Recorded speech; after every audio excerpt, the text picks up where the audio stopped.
Naaresto ng pinagsanib na puwersa ng Maribeles Municipal Police Station, Bataan Police Provincial Drug Enforcement Unit at Bataan 2nd Provincial Mobile Force Company o 2nd PMFC ang dalawang sospek na nagbebenta ng ipinagbabawal na gamot.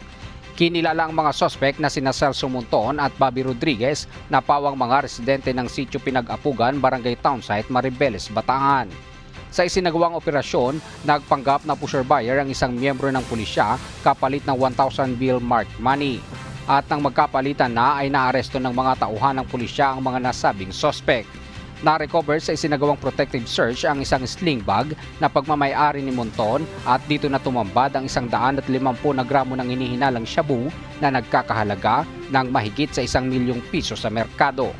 Nahaharap ang dalawa sa kasong paglabag sa Republic Act 9165, Article 2, Section 5 at 11 o ang Comprehensive Dangerous Drug Act of 2002 ang mga sospek. Diyos ang aming sandigan, serbisyo publiko ang aming pinahahalagahan. Mula rito sa Bataan, Milanio Aquino, humahataw.